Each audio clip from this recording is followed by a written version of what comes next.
In this video I'll be showing off my Stirland main body.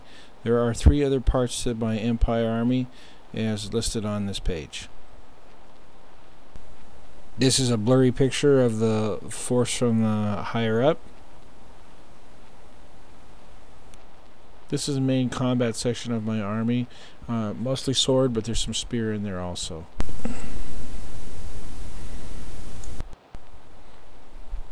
Here's the spear unit I was talking about. Here's a halberd unit. I don't like these as much because the halberd's tips tend to break off. So I'd rather use the Vikings with the heavy axes instead, as it counts as unit. This is another sword unit.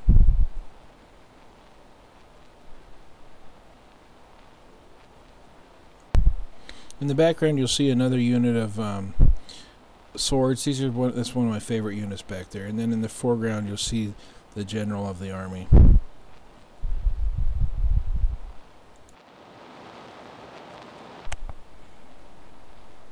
Here's the bear mascot. They've got out now. They probably put it in fine cast, but mine is in metal, which I like a lot better.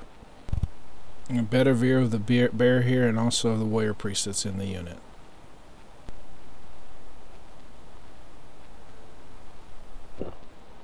These next 2 pictures show some of the standards in my army.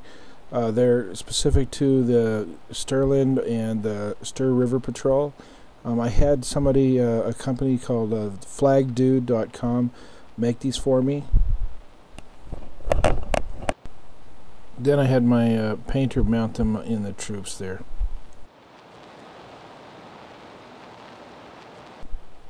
This is a little force of pistoliers that are there to scout ahead for the main body. I have more pistoliers, but they're with the advanced party. Here's another view, and you can see my ballistic troops behind them.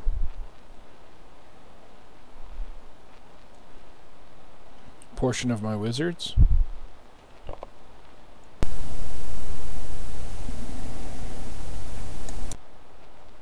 These are my favorite wizards. I really like the one with the chainsaw and the one with the grease gun, the machine gun in purple there. He's my death wizards. Both are fairly common if you look on eBay UK. They show up every couple weeks or every month.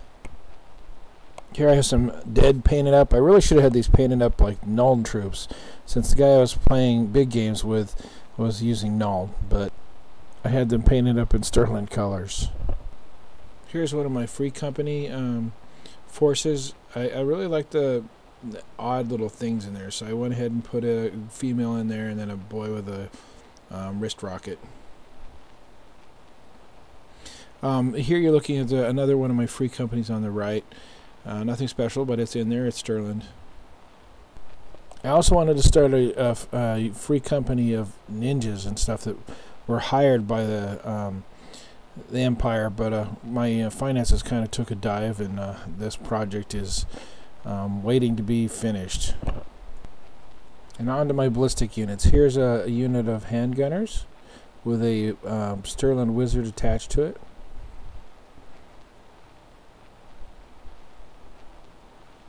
Another unit of Stirland archers.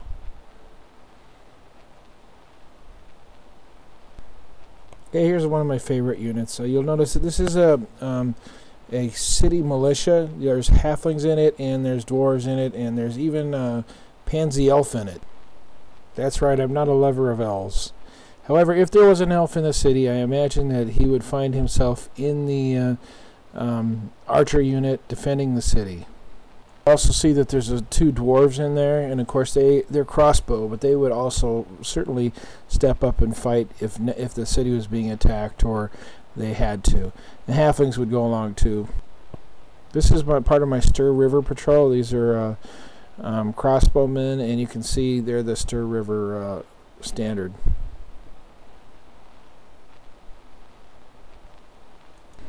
I really like this unit of handgunners, and I imagine in an army not all cities would make their units into the province's colors, and that's why I use that and get away with having this blue unit in the army that way.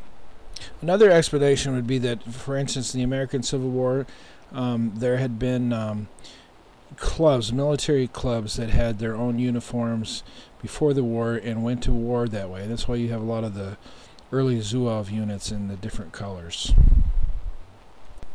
fighting on both sides of the Confederates and the Union troops.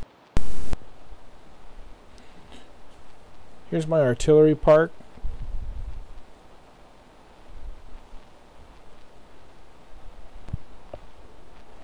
Some of the cannons and hellblasters. More hellblasters, and you can see the Galloper guns that I forgot in the advanced party pictures. Various engineers. You'll notice some of them are from the old war wagon, and there's also the one there with the dragon gun. That's very cool. Usually from the early 80s, I think, or sometime in there.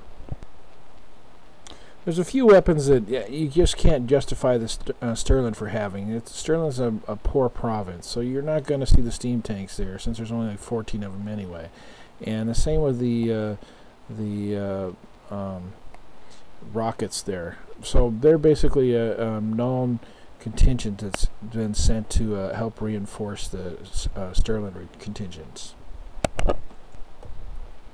And here's the altar. I put it in the army because I have it. I don't usually use the tanks or the altar, and maybe that's why I lose a lot, but it just doesn't feel right for me. So I don't think there'd be that very many of them out there, and I just don't see how every little army would happen to have one. Here are my dragons and my Manicore. Manicore is one of my favorite pieces. This boy got a lot of action early on in the early 90s when I played, when you could use him for Skaven or Empire or whoever you wanted to. And up until recently you couldn't, except for the new magic supplement that allows you to do it. But I don't use the Storm of Magic, so I still can't use him. But he's cool, and I have fond memories of him. And here's some Griffins that are in my army, and like I said, I don't use them very much, but they look really cool, so they're a nice thing to have for that reason.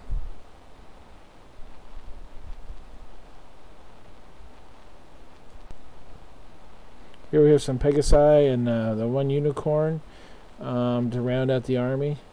Once again, things I don't use, but I like a lot. Okay, that ends the presentation. Here's a list of all my Moodish-related forces that are posted on YouTube. I also have some others there too. And thank you for watching.